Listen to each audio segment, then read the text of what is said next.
그날은 유난히 바람이 세차게 불었다. 창밖의 나뭇가지가 흔들릴 때마다 내 마음도 함께 출렁였다. 나는 거실 창문을 닫으며 혼잣말처럼 중얼거렸다. 요즘 따라 이상하게 불안하네.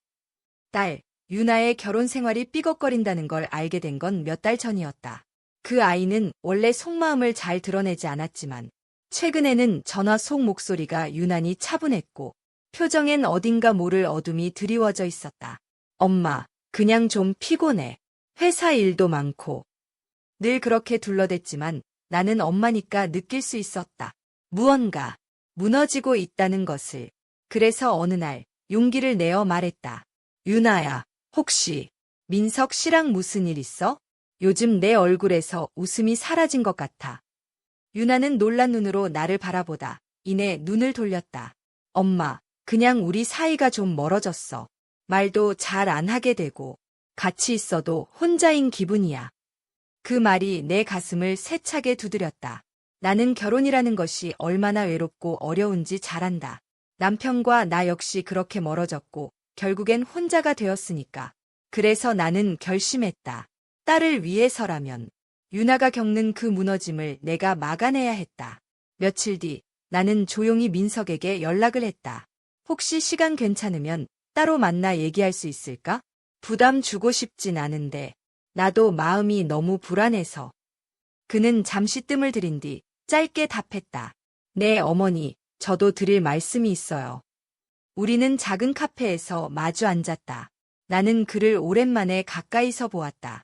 예전엔 늘 유쾌하고 다정한 인상이었지만 오늘은 그 얼굴에 피로와 무거운 감정이 뚜렷이 보였다. 민석아, 유나가 요즘 많이 힘들어하더라. 결혼 생활이라는 게 쉽지 않다는 건 알지만 혹시 너희 둘 사이에 내가 모르는 문제가 있니? 민석은 한참 동안 침묵했다. 그리고는 커피잔을 내려놓으며 말했다. 어머니, 사실 저도 요즘 매일 고민해요. 유나랑은 점점 대화가 없어지고 같은 공간에 있어도 마음이 닿지 않아요. 그의 목소리는 지쳐 있었고 진심이 느껴졌다. 나는 조심스럽게 말했다. 혹시 내가 외로움을 느낀다면 이해해. 그렇지만 유나를 떠나게 하지는 말아줘. 그 아이는 표현은 못해도 마음 깊이 널 아직 사랑하고 있어. 민석은 나를 똑바로 바라보았다. 저도 유나를 포기하고 싶진 않아요. 그래서 어머니랑 이렇게 이야기할 수 있는 게 너무 감사해요. 사실 어머니랑 얘기하면 마음이 편해져요. 왠지 진심을 털어놓을 수 있어서요. 그 순간 나는 이상한 감정을 느꼈다. 민석의 시선 속에 있는 무언가 따뜻한 무게감. 그건 사위가 장모를 대하는 눈빛이라기보다는 더 깊은 감정이 엿보이는 듯했다. 그날 이후 우리는 가끔 연락을 주고받았다. 처음엔 단순히 유나를 위한 상담처럼 시작되었지만 시간이 갈수록 대화는 더 개인적으로 흘러갔다. 어머니, 오늘 회사에서 큰 실수를 했어요. 유나에겐 말 못하겠고 그냥 털어놓고 싶었어요. 나는 밤늦게 문자를 받은 뒤 조용히 답했다. 괜찮아. 누구나 그런 날 있어. 다음엔 더 잘할 수 있을 거야. 그는 답장을 보냈다. 감사해요. 어머니는 항상 힘이 돼요. 가끔은 어머니가 내 편인 것 같아서 마음이 놓여요. 그 문장에 마음이 흔들렸다. 그리고 나도 모르게 답장을 적었다. 나도 내가 이렇게 솔직히 마음을 나눠줘서 고마워. 이런 얘기, 아들이었으면 좋겠다고 생각할 때도 있어. 그 대화는 그저 위로를 주고받는 관계처럼 보였지만 서로가 서로에게 기댈 수 있는 유일한 창구가 되어가고 있었다. 그리고 나는 처음으로 깨달았다. 그의 존재가 내 하루의 일부가 되어버렸다는 것을. 하루는 민석이 조심스레 물었다. 어머니, 혹시 저녁 같이 드실래요? 요즘 유나는 집에 잘 안 들어오고 저도 혼자 밥 먹는 게 익숙해져서 그런지 그냥 같이 있으면 위로가 될 것 같아서요. 나는 잠시 망설이다가 고개를 끄덕였다. 그래. 오늘은 내가 따뜻한 된장찌개 끓여줄게. 그거 좋아했지? 그는 웃으며 말했다. 어머니는 어떻게 제 입맛을 그렇게 잘 아세요? 가끔 엄마보다 더 엄마 같아요. 그 말에 내 심장이 알 수 없는 소리로 두근거렸다. 그날 저녁 우리는 마주 앉아 조용히 밥을 먹었다. 민석은 피곤한 얼굴이었지만 밥 한 숟가락 먹을 때마다 미소를 지었다. 진짜 맛있어요. 어머니. 아니, 이젠 어머니라고 부르는 게 조금 어색해질 것 같아요. 나는 웃으며 말했다. 그건 나도 조금 그래. 그 순간 두 사람 사이에 짧은 정적이 흘렀다. 그리고 그 정적 속에서 우리는 눈을 마주쳤다. 그 눈빛은 더 이상 사위와 장모의 것이 아니었다. 그건 외로움 속에서 피어난 위태로운 떨림이었다. 밤이 깊어지면 생각이 더 복잡해졌다. 민석과 함께한 저녁이 자꾸 떠올랐다. 그가 젓가락을 들며 환하게 웃던 얼굴. 내 된장찌개를 한 숟가락 먹고 조용히 감탄하던 그 표정까지. 왜 이렇게 가슴이 뛰는 거야? 나는 스스로를 다그쳤다. 그 아이는 내 딸의 남편이야. 안 되는 일이야. 그럼에도 불구하고 휴대폰에 그 이름이 뜨기만 해도 심장이 두근거렸다. 그리고 어느새 그를 기다리는 내가 있었다. 며칠 뒤 유나가 집에 찾아왔다. 오랜만에 딸의 얼굴을 보니 반가우면서도 어딘가 불편했다. 엄마, 요즘 어때? 혼자 있어도 괜찮아? 나는 웃으며 말했다. 괜찮지. 뭐 늘 그렇지 뭐 내가 걱정되니까 그렇지. 유나는 조용히 내 눈을 바라보더니 갑자기 묻는다. 엄마, 민석이랑 요즘 자주 연락해? 그 순간 머리가 멍해졌다. 눈빛 하나에 말투 하나에 모든 걸 들킨 것만 같았다. 나는 최대한 침착하게 말했다. 가끔은. 뭐? 내가 힘들어하니까 엄마로서 궁금하잖아. 잘 지내고 있는지. 유나는 고개를 끄덕이며 낮은 목소리로 말했다. 그럼 그냥 궁금한 거지? 다른 이유는 아니지? 나는 딸의 눈을 똑바로 바라볼 수 없었다. 그 순간 민석과 나 사이에 생긴 틈을 그녀가 느끼고 있다는 걸 알았다. 그날 밤 나는 잠을 이루지 못했다. 민석의 메시지를 확인할까 말까 수십 번을 망설였다. 결국 나는 답장 없이 휴대폰을 뒤집었다. 지금 멈춰야 해. 더는 안 돼. 하지만 다음 날 민석은 직접 집 앞에 찾아왔다. 어머니, 잠깐만 이야기해도 될까요? 나는 놀란 얼굴로 현관을 바라보다 작게 문을 열었다. 무슨 일이야, 갑자기. 민석은 조용히 말했다. 그냥 어제 어머니가 답장을 안 하셔서 걱정돼서요. 혹시 무슨 일 있으세요? 유나가 무슨 말 했나요? 나는 아무 말 없이 그를 거실로 데려갔다. 커피를 내리고 조심스럽게 말했다. 민석아, 우린 이제 조금 거리를 두자. 유나도 뭔가 눈치챈 것 같아. 그리고 우리도 선을 지켜야 할 것 같아. 그는 말없이 나를 바라보다 조용히 고개를 끄덕였다. 네, 알고 있어요. 어머니가 부담 느끼신다면 제가 물러날게요. 하지만 한 가지만 부탁드려도 될까요? 나는 조용히 물었다. 뭔데? 그는 잠시 뜸을 들이다 말했다. 그동안 어머니랑 나눈 대화들. 그게 단순한 위로나 동정이 아니었다는 것만 알아주세요. 전 정말 어머니와 이야기할 때 살아있다는 기분이 들었어요. 그 말에 나는 말문이 막혔다. 그의 감정이 단순한 순간의 착각이 아니었다는 걸 느꼈기 때문이다. 그날 이후 우리는 서로 연락을 끊었다. 민석도 나도 서로를 피했고 나는 매일 도서관에서 시간을 보내며 감정을 잊으려 애썼다. 하지만 감정은 억누른다고 사라지지 않았다. 그와 함께한 저녁, 짧은 문장 하나하나가 머리에서 지워지지 않았다. 어머니, 당신은 제게 쉼터 같은 존재였어요. 그리고 어느 날 민석에게서 손편지가 도착했다.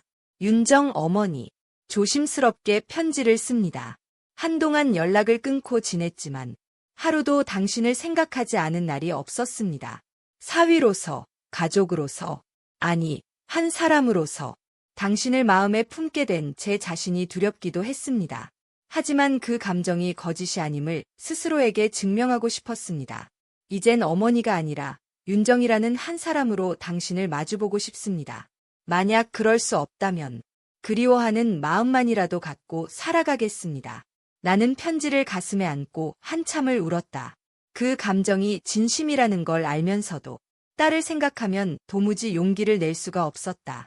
며칠 후 유나에게서 전화가 왔다.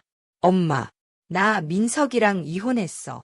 우리 더는 같이 갈 수 없다는 생각이 들었어. 그 사람 마음이 이미 내가 아닌 것 같아서. 그 말에 내 몸이 굳어졌다. 너 어떻게 알았어? 유나는 조용히 말했다. 엄마, 여자는 사랑받고 있는지 아닌지 본능적으로 알아. 엄마를 향한 눈빛, 말투, 행동. 처음엔 믿고 싶지 않았지만 이제는 인정하려고 해. 엄마를 미워하고 싶지 않아. 나는 한동안 말을 잇지 못했다. 딸이 그런 선택을 했다는 건 결국 내가 무언가를 무너뜨렸다는 증거였다. 그리고 더 이상은 피할 수 없다는 것도. 며칠 동안 나는 집안에 틀어박혀 있었다. 책장을 정리해도, 텔레비전을 틀어도, 음악을 틀어도 생각은 오직 한 사람에게만 가 있었다. 민석. 딸과 이혼한 지금 그는 더 이상 사위가 아니다. 하지만 내 마음은 여전히 어디선가 그렇게 생각하면 안 되라고 소리치고 있었다. 그날 저녁, 현관 벨이 울렸다. 문을 열자 그가 서 있었다. 오랜만에 마주한 그의 얼굴엔 어떤 결심이 담겨 있었다. 윤정 씨, 잠깐만 이야기할 수 있을까요? 나는 그 말에서 어머니가 빠졌다는 걸 가장 먼저 느꼈다. 이제 우리는 새로운 호칭을 건너야 하는 사이가 되어 있었다.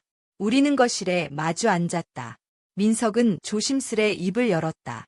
이제 누구에게도 거짓말하고 싶지 않아요. 그동안 제 감정을 부정하려 했지만 지금은 당신이 너무 그리워서 미칠 것 같아요. 나는 그의 말을 들으며 고개를 숙였다. 너무 늦은 건 아닐까? 유나에게 나 너무 큰 상처를 준 거잖아. 민석은 내 손을 조심스레 잡았다. 그 아픔을 감싸 안고 살겠습니다. 하지만 윤정 씨까지 잃고 싶지는 않아요. 이 사랑이 죄라면 평생 속죄하면서도 곁에 있고 싶어요. 그의 손길은 뜨겁고도 조심스러웠다. 나는 떨리는 목소리로 물었다. 정말 괜찮겠어? 우리가 마주할 비난, 사람들의 시선, 그리고 다시 찾아올 죄책감까지? 그는 고개를 끄덕였다. 우린 이미 충분히 고통받았어요. 이젠 살아도 되는 시간이 온 거 아닐까요? 며칠 뒤 나는 유나를 다시 만났다. 카페 구석자리에서 그녀는 조용히 커피를 마셨다. 엄마, 나 다시 생각해봤어. 민석이랑 엄마 사이에 생긴 감정. 내가 이해는 못해도 부정은 하지 않을게. 나는 그 말을 들으며 눈물이 고였다. 유나야, 엄마가 정말 미안해. 널 지키려다 오히려 널 아프게 했어. 유나는 조용히 고개를 저었다. 엄마는 항상 나보다 남을 먼저 생각했어. 이젠 엄마도 엄마 인생 살아야지. 나는 그냥 조금 시간이 필요할 뿐이야. 그 말에 내 안에 깊은 숨이 퍼졌다. 그리고 처음으로 스스로를 용서할 수 있을지도 모른다는 희망이 피어났다. 봄이 찾아왔다. 벚꽃이 피기 시작한 캠퍼스를 다시 걷게 되었다. 이번에는 민석과 함께였다. 우리는 손을 꼭 잡고 남몰래 꽃길을 걸었다. 기억나요? 처음 유나랑 연애할 때 어머니랑 여기서 셋이 같이 산책했었죠. 그때는 상상도 못했어요. 이 길을 이렇게 두 사람만 걷게 될 줄은. 나는 작게 웃었다. 삶은 언제나 예상대로 흘러가지 않더라. 하지만 지금 이 순간만큼은 솔직하고 싶어. 그는 갑자기 멈춰서서 말했다. 윤정 씨, 이건 제가 살아온 인생 중 가장 큰 고백일지도 몰라요. 사랑합니다. 당신 없이는 이제 아무것도 의미가 없어요. 그 말에 나는 한참 동안 말을 잇지 못했다. 눈물이 차올라 시야가 흐려졌고 마침내 작은 목소리로 답했다.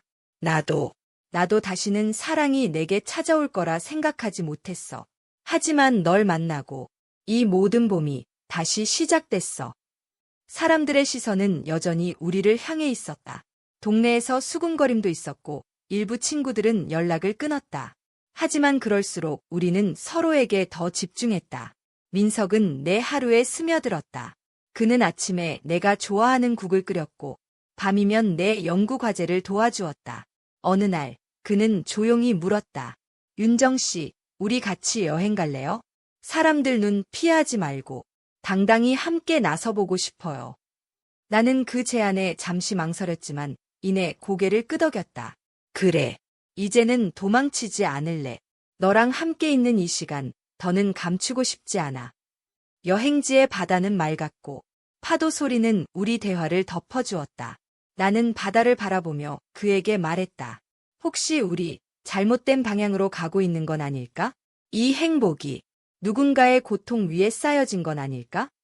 민석은 내 손을 꼭 잡으며 말했다. 윤정 씨, 우리 사랑이 죄일지라도 이젠 도망치지 맙시다. 당신은 내 마지막이자 유일한 사랑이에요. 그 말에 나는 조용히 고개를 끄덕이며 그의 어깨에 머리를 기댔다. 봄바람이 불어왔고 내 안의 오랜 두려움도 서서히 녹아내렸다. 사랑에는 때로 용기가 필요하다. 그 사랑이 금기라 불릴지라도, 세상의 시선이 비난으로 무너져 내릴지라도, 그 감정이 진심이라면 나는 지키고 싶었다. 여행에서 돌아온 우리는 조금은 달라져 있었다. 더는 숨어 다니지 않기로, 당당하게 살아보기로 마음을 먹은 것이다. 민석은 조용히 자신의 짐을 우리 집에 옮겨왔다. 나는 아직 그 현실이 낯설기도 했지만 아침에 눈을 떴을 때 누군가가 같은 식탁에 앉아 있다는 것만으로도 따뜻했다. 이웃들의 시선은 여전히 싸늘했다. 마트에 가면 속삭임이 들렸고 아파트 엘리베이터에선 대화가 끊기곤 했다. 하지만 민석은 내 손을 더 꼭 잡았다. 우리가 버티면 언젠간 사람들도 받아들일 거예요. 아니면 그냥 우리가 무시하고 살면 돼요. 중요한 건 우리잖아요. 나는 그 말에 힘을 얻었다. 다만 유나가 걱정이었다. 어느 날 유나가 집에 찾아왔다. 그녀는 한참 동안 말없이 우리를 바라보다 조용히 웃으며 말했다. 엄마, 민석, 잘 지내고 있나 보네. 솔직히 아직도 마음이 복잡해. 하지만 엄마가 평생 참아온 거 나도 알아. 엄마에게도 이런 시간이 필요했겠지. 나는 유나의 손을 꼭 잡았다. 유나야, 미안해. 정말 미안해. 엄마가 더 강했어야 했는데. 그녀는 고개를 저으며 말했다. 엄마, 나도 이젠 엄마를 어른이 아니라 한 사람의 여자, 인간으로 볼 수 있게 된 것 같아. 그리고 엄마가 더 이상 외롭지 않다면 그것만으로도 다행이야. 그 말에 나는 참았던 눈물을 쏟았다. 며칠 후 나는 동네 문화센터 강의를 시작했다. 노년 여성 대상 글쓰기 수업이었다. 첫 시간 자기소개를 하며 나는 말했다. 저는 평생 누군가의 엄마, 아내로 살다가 이제야 제 이름을 되찾은 윤정이라고 합니다. 뒤늦은 사랑과 인생을 만나고 그 이야기를 글로 써보려 합니다. 혹시 여러분 중에도 마음속에만 담아둔 이야기가 있다면 이 수업이 그 문을 여는 열쇠가 되었으면 합니다. 학생 중 한 명이 조심스럽게 손을 들었다. 혹시 그 늦은 사랑, 금기였나요? 나는 고개를 끄덕였다.